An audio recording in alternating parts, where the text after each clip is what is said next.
भाइयों राम राम। आज का टॉपिक श्रद्धा। श्रद्धा दो टाइप की, सरल श्रद्धा और जटिल श्रद्धा। सरल श्रद्धा को समझने के लिए बच्चों को समझना पड़ेगा। बच्चे खेल रहे हैं, मिट्टी में खेल रहे हैं, अपना घर बना रहे हैं, मस्ती में हैं। घर के बड़े बूढ़े माँ बाप मंदिर ले जाते हैं और मंदिर जाके सर झुकाने को बोलते हैं। बच्चों की श्रद्धा कहाँ है? उनके माइंड को पकड़ो, उनकी आत्मा और दिल को पकड़ो कि कहाँ फंसा दिए। यहाँ क्या आनंद है? ये भगवान बोल रहे हैं, ये भगवान कहाँ है? ये तो मूर्ति है, एक मूर्ति को कपड़े पहना रखे। अब उनके माइंड में श्रद्धा चल रही है। कहाँ की श्रद्धा है? खेल में श्रद्धा है, उछल कूद में श्रद्धा है, शरारत करने में श्रद्धा है। ये है सरल श्रद्धा। जटिल श्रद्धा बाद में उत्पन्न होती है। अब बच्चे बड़े होने लगते हैं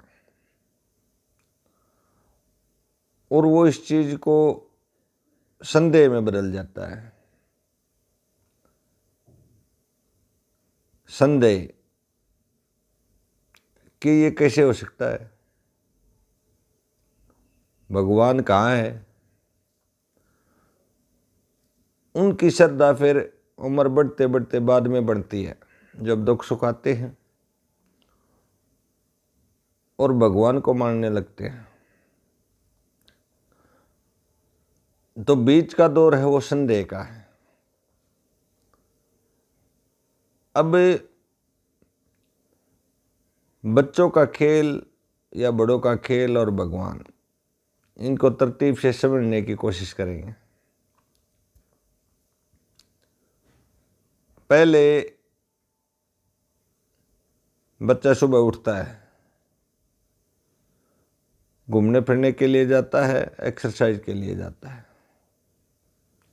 उसके बाद वो किसी उपलब्धि की इच्छा करता है और उपलब्धि जब नहीं होती या अधूरी होती है, फिर भगवान की बारी आती है। हे भगवान, मैंने इतनी मेहनत की है, मेरी उपलब्धि मुझे मिल जाए, मुझे कामयाब करे। पहले उसकी मेहनत और उसकी श्रद्धा। श्रद्धा किस में? उस काम में, उस खेल में, उस पढ़ाई में उसकी श्रद्धा। और जब सफल होने की बारी आती है, एग्जाम की बारी आती है, फिर भगवान को याद करता है। यानी श्रद्धा और भगवान, सरल श्रद्धा और जटिल श्रद्धा, ये तीनों शब्द ये समय समय पर उत्पन्न होते हैं। और बच्चों के लिए तो एक पंडित लक्ष्मीचंद की लाइन याद आ गई, वो है उसका राम जिसमें मन फंस जा। राम तो वही है जहाँ मन फंसा हुआ हो। यदि अपने उद्देश्य में मन नहीं फंसेगा तो वो धार्मिक नहीं हो पाएगा। मंदिर में मत्था टेकने से धार्मिक नहीं होता, शास्त्र पढ़ने से धार्मिक नहीं होता। धार्मिक होना है श्रद्धा, उस काम के प्रति उसकी श्रद्धा, उस लगन के प्रति उसकी श्रद्धा अचूक। बाकी बातें उसके जीवन में बाद में घटती हैं, पहले उसकी श्रद्धा उत्पन्न होती है और श्रद्धा से ही लगन होती है और लगन से ही उद्देश्य की तरफ चलता है और उद्देश्य की तरफ जब चलता है, इतना लंबा सफ़र तय कर लेता है, तब भगवान की बारी आती है उसके जीवन में। इसलिए पहले श्रद्धा फिर भगवान। धर्म और श्रद्धा दोनों चाहिए। आए गए डॉक्टर ने, घरबारी का धर्म भूल गई, तैयार खड़ी नाटन ने। श्रद्धा, धर्म और श्रद्धा दोनों फिर इकट्ठे हो जाते हैं। पहले अकेली श्रद्धा होती है और श्रद्धा से ही धर्म उत्पन्न होता है। और वो धर्म जो अंदर है बताया गया धर्म नहीं, बताया गया धर्म तो थोपा गया धर्म है। बताया गया धर्म और थोपा गया धर्म संदेह पैदा करता है। संदेह, ये कैसे हो सकता है, ऐसा मैं क्यों करूं? पर अपने अंदर जब घटित होता है, अपने जीवन में घटित होता है, तो फिर उस धर्म, बाहरी धर्म की बारी आती है। पहले तो अंदर का धर्म काम करता है। सिर मंदिर में जाना, सिर झुकाना और सिर झुकाना दोनों में फर्क है। एक छोटा सा बेटा साथ गया, बाप उसके साथ गया। बाप ने बड़ी श्रद्धा से सिर झुकाया कि उसके जीवन में घटनाएं उतार चढ़ाव आए हैं, उसने पता है कि भगवान तुम्हारा साथी है और मदद करेगा। उसने तो श्रद्धा से सिर झुकाया और बेटे को बोल दिया कि बेटा यहाँ सिर झुकाना है, एक वो सिर झुकाना है। दोनों ने सिर झुकाया, पर दोनों के सिर झुकाने में फर्क है। उस बच्चे के लिए वो भगवान नहीं, वो पत्थर की मूर्ति है। उस बाप के लिए वो पत्थर की मूर्ति नहीं, वो भगवान है।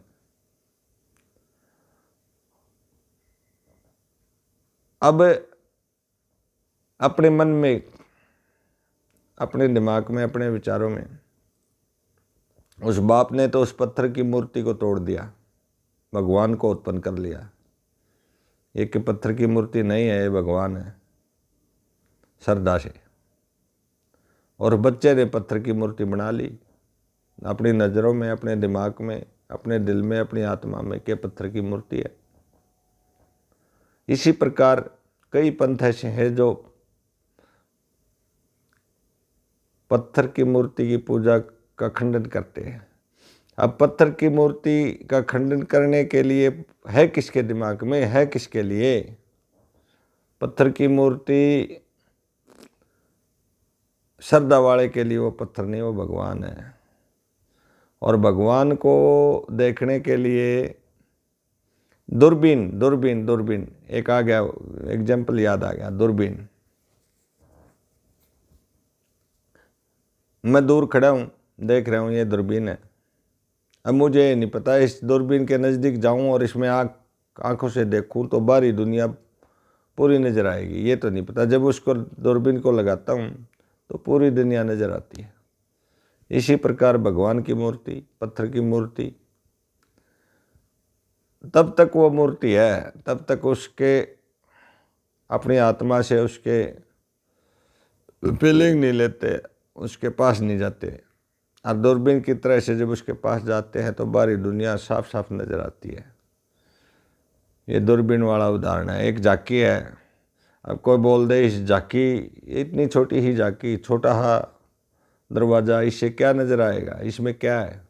और जब उसके अंदर हम जाके देखते हैं तो उसके बाहर से पूरा का पूरा दृश्य नज़र आता है।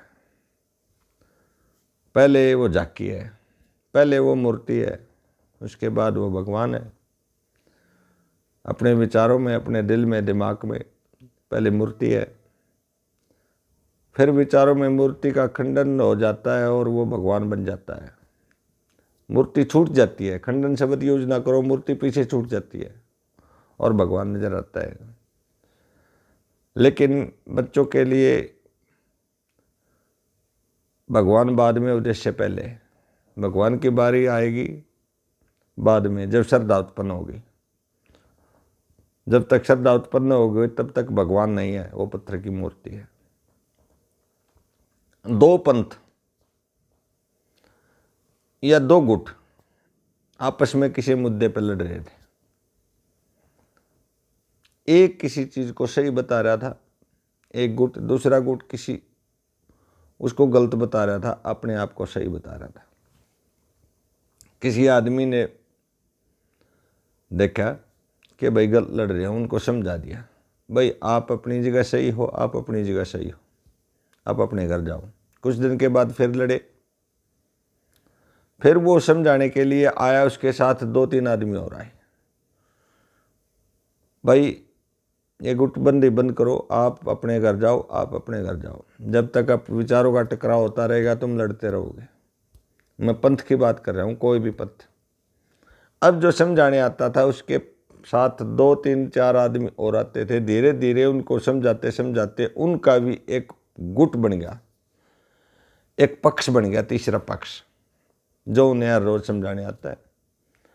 अब 2 पक्ष थे, अब 3 पक्ष हो गए। स्टार्टिंग तो सही थी, पर वो एक पक्ष अपनी विचारधारा लेके उत्पन्न होया।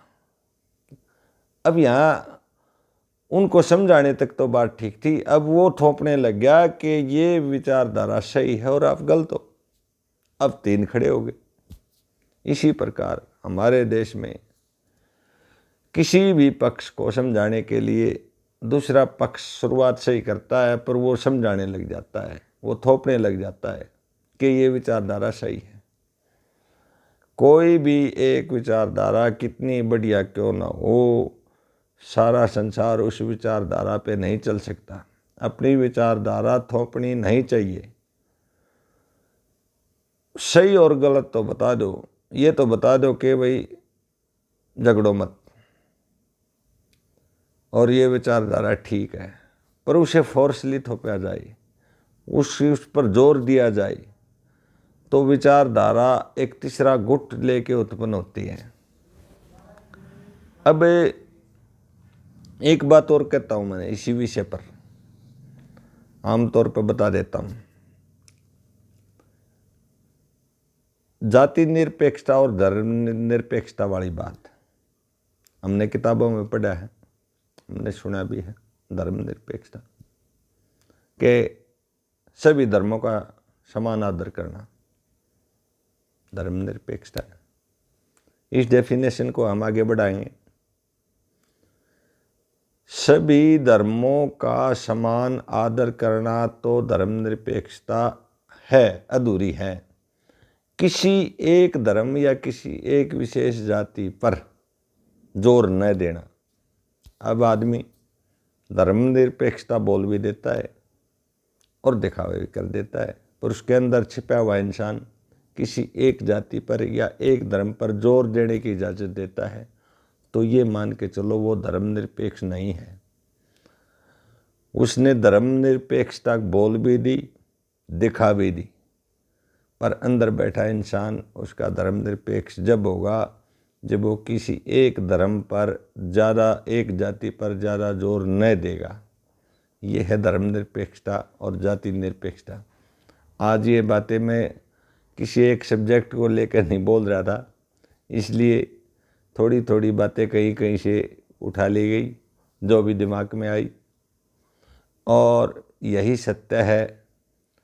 सत्य किसी शास्त्र की, वेदों की या किसी धारणा की चादर ओढ़े हुए नहीं होता। सत्य तो सत्य होता है। जो चादर ओढ़ लेता है वो सत्य से भटक जाता है। उसके पास शब्द तो होते हैं, फीलिंग नहीं होती।